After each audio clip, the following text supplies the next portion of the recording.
అందరికీ నమస్కారం. Welcome to Padma's organic garden. ఈరోజు మీకు కంపోస్ట్ ఎలా చేయాలో చూపించాను కదా. 2 మంత్స్కి మన కంపోస్ట్ చూసారా ఎంత న్యాచురల్గా తయారైందో. మనం వేసిన కూరగాయల చెత్త అంతా ఇట్లా కంపోస్ట్ అయిపోయింది. మంచి ఆర్గానిక్గా న్యాచురల్గా. ఇలాంటి కంపోస్ట్ మనం మార్కెట్లో కొనాలంటే చాలా ఖర్చుతో కూడుకున్నది.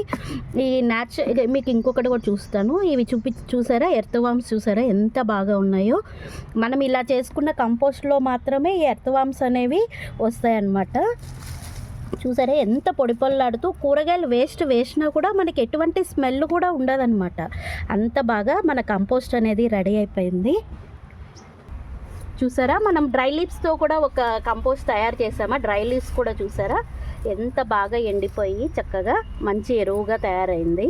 చెట్లకు కావాల్సిన ఈ ఎరువుని మనము 2 పిడికిళ్ళు, ఒక చెట్టుకి 2 పిడికిళ్ళు ఇచ్చామంటే చెట్టుకు కావాల్సిన బలం అంతా ఉంటుంది. ఇప్పుడు నేను ఈ ప్లేస్లో అల్లాన్ని మంచిగా ప్లేస్ చేస్తాను అనమాట. అల్లము చాలామంది మేము ఫెయిల్ అవుతున్నాము అనడానికి ముఖ్య కారణము అల్లం మనము ప్లాంట్ చేసేటప్పుడు 50% మట్టి 50% ఇసుక కలపాలి. చాలామంది ఇది తెలియక మీరు పెడతారు, అల్లము ఫెయిల్ అవుతుంది అనమాట. మరి వాటరింగ్ కూడా అల్లం చెట్టుకి 3 డేస్కి ఒక్కసారి మాత్రమే ఇవ్వాలన్నమాట. చూసారా ఈ ప్లేస్లో నేను అల్లాన్ని ఇట్లా ప్లేస్ చేసేస్తాను. ఈ కనుపు ఉంటుందా అట్లా ఈ కనుపుని ఇట్లా పెట్టేసేసి అల్లాన్ని ఇట్లా కవర్ చేయడం అనమాట.